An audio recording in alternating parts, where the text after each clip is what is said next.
जय भोलेनाथ दोस्तों। आज की कथा है नाग पंचमी की। हम नाग पंचमी क्यों मनाते हैं? तो एक बहुत पुराने समय की बात है कि एक सेठ था। उस सेठ के 7 पुत्र थे, 7 बहुएं थी और उसकी जो छोटी बहू थी बहुत ही संस्कार और अच्छे गुण वाली थी। वो भगवान की बहुत पूजा पाठ किया करती थी। एक दिन सातों बहुएं घर लीपने के लिए पीली मिट्टी लेने चल दी। जब मिट्टी लेने गई तो बड़ी बहू मिट्टी खोद रही थी, तभी वहां से एक सांप निकल आया। बड़ी बहू उसको खुरपी से मारने लगी तो छोटी बहू ने कहा, आप इसको मत मारिए और आप इसको छोड़ दीजिए क्योंकि ये हमको कोई नुकसान नहीं कर रहा है। तो बड़ी बहू मान गई और उस सांप से बोली छोटी बहू कि अभी हम मिट्टी लेके जाते हैं, फिर मैं वापस आऊंगी। ऐसा बोलकर चली गई। घर जब चली गई तो वहाँ घर जाके वो घर के कामों में व्यस्त रह गई और अपना वादा जो उसने सर्प से किया था वो भूल गई। इधर सर्प उसका इंतजार करता हुआ बैठा रहा। अगले दिन छोटी बहू को याद आया और वो तुरंत उस सर्प के पास पहुंची और बोलने लगी, भैया मुझे माफ़ कर दो, मैं कल भूल गई और तुम्हारे पास नहीं आ पाई। सर्प बोला, तुमने मुझे भैया बोल दिया इसलिए मैं तुम्हें छोड़ रहा हूँ, नहीं तो झूठ कहने के अपराध में मैं तुम्हें काट लेता। वो उसने कहा, भैया मुझे क्षमा करो, मेरे से गलती हो गई। तो उसने कहा कि अब तुमने मुझे भैया बोला है तो मुझे भी, अब तुम मेरी बहन हो और आज से हम दोनों भाई बहन हैं। तो उस छोटी ने कहा कि हाँ, मेरे भी कोई भाई नहीं है, आप मुझे भाई मिल गए हो, मैं बहुत ज़्यादा खुश हूँ। और उस सर्प ने बोला, आप मांगो, तुम्हें क्या मांगना है? तो छोटी बोली, मुझे कुछ नहीं चाहिए, बस मुझे भाई चाहिए था क्योंकि मेरे कोई नहीं था, तो आज से आप मेरे भाई हो। उसने बोला, हाँ ठीक है, आज से हम दोनों भाई बहन हैं। और सर्प चला गया और छोटी बहू घर आ गई। घर आने के बाद वो अपने कामों में व्यस्त रही। इस तरह कुछ दिन होने के बाद सर्प एक मानव का रूप धारण करके छोटी बहू के घर आया और उससे बोलने लगा, उसके सास ससुर से, कि मैं छोटी का भाई हूँ, बहुत दूर का भाई हूँ, बहुत पढ़ाई लिखाई करने विदेश चला गया था, इस चक्कर में मैं उस छोटी से आज तक नहीं मिल पाया हूँ, मुझे छोटी को अपने साथ लेके जाना है, आप मुझे आज्ञा दे। बड़ा समझाने के बाद सर्प के छोटी के सास ससुर ने उसको भेज दिया। जब सास छोटी सर्प के साथ जाने लगी तो रास्ते में सर्प ने उसे बताया कि मैं वही सांप हूँ जो तुम्हें उस पेड़ के नीचे मिट्टी खोदते समय मिला था। तुम मेरी बहन हो, तो मैं अपनी बहन को अपने घर लेवाने आया हूँ। और छोटी बहू उस सर्प के साथ चली गई। जब उसके घर गई तो घर में बहुत धन दौलत ऐश्वर्य वैभव सब देख के वो बिल्कुल चकित रह गई। वहाँ पर नाग माता ने उसको बोली कि छोटी, तुम अपने भाई को दूध पिला देना, पर दूध ठंडा करके पिलाना। छोटी ने हाँ कह दी और छोटी ये बात भूल गई और गरम गरम दूध उसने नाग को पिला दिया। जब पिला दिया तो उसका मुंह बहुत तेज जल गया, तो नाग माता बहुत क्रोधित हो गई। जब क्रोधित हो गई तो नाग ने उनसे बहुत समझाया कि माता, उसमें उसकी कोई गलती नहीं है, वो भूल गई है।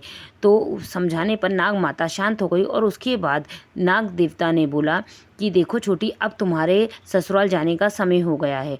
और नाग के पिता और नाग देवी ने बहुत सारा धन देकर छोटी को विदा करा। इतना सारा धन देकर छोटी की बड़ी वाली जेठानी बोली ईर्ष्या के मारे कि जब तुम्हारे भाई के पास इतना धन है तो और भी धन तुम्हें लेके आना चाहिए था।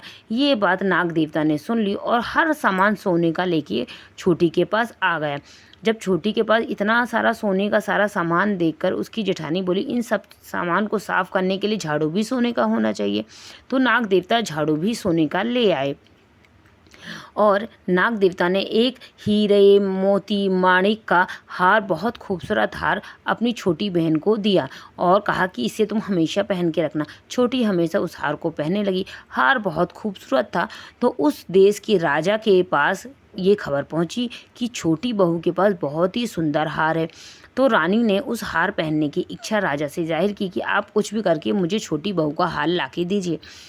तो राजा का संदेश गया और राजा के संदेश के गया तो रानी छोटी बहू ने वो हार रानी को दे दिया। हार दे दिया तो छोटी बहू बहुत दुखी हुई और बहुत रोने लगी और उसने अपने भाई को याद किया और नाग देवता वहाँ पर आ गए। बोले, छोटी तुम क्यों रो रही? तो उसने सारा कथा बताई कि रानी ने वो हार मेरे से ले लिया है। भैया तुम एक काम ऐसा करो कि जब भी वो हार रानी पहने तो वो सर्प बन जाए और जब मैं पहनूं तो हीरे मोती और माणिक का बन जाए। तो उसके भाई ने कहा, बिल्कुल ऐसा ही होगा। जैसे ही रानी ने वो हार पहना वो सर्प का हो गया।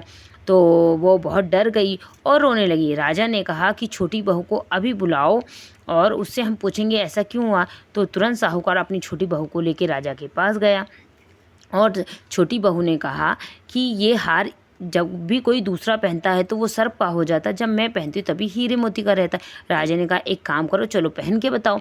तो रानी जैसे ही छोटी बहू ने वो हार पहना, वो हीरे और मोती का बन गया। तो इतने राजा ने बोला कि हाँ तुम बिल्कुल सच कह रही हो, मैं तुम्हारी बात से प्रसन्न हूँ कि तुम बिल्कुल सत्य वचन कहे। इसलिए राजा ने भी बहुत सा धन देकर छोटी बहू को विदा कर दिया। अब छोटी बहू के पास इतना सारा धन देकर बड़ी बहू बहुत ज़्यादा ईर्ष्या करने लगी और उसने ईर्ष्या में छोटी बहू के पति को भड़काया कि देखो तुम्हारी पत्नी कहाँ कहाँ से धन लेके आती है, तुम उससे पूछते नहीं हो कि ये धन कहाँ से लेके आया। तो छोटी का पति ने पूछा कि बताओ ये धन तुम्हारे पास कहाँ से आया। फिर छोटी ने तुरंत अपने भाई को याद किया और नाग देवता आए और उन्होंने कहा उसके पति से छोटी के कि मेरी बहन के चरित्र पे अगर कोई शक करेगा तो मैं उसको बख्शूंगा नहीं। नाग देवता को देखकर छोटी बहू का पति हाथ जोड़कर खड़ा हो गया और उन्हें नतमस्तक हुआ और प्रणाम किया और बोला मुझसे जो गलती हो गई उसके लिए मुझे क्षमा करें और आभार जताया। और इस तरह नागपंचमी की कहानी समाप्त होती है। और इसी तरह लोग अब औरतें नाग देवता की पूजा करती हैं और भाई समझकर वो नाग देवता की पूजा की जाती है। और औरतें नागपंचमी के दिन अपने दरवाजों के दोनों ओर गोबर से नाग की आकृति बना के हल्दी कुमकुम से बढ़िया पूजा करती हैं और इस तरह नागपंचमी का पावन त्यौहार मनाया जाता है। जय भोलेनाथ। आपको नागपंचमी की ये कथा कैसी लगी आप कमेंट्स बॉक्स में ज़रूर बताइएगा और कमेंट्स बॉक्स में हर हर महादेव लिखना मत भूलिएगा।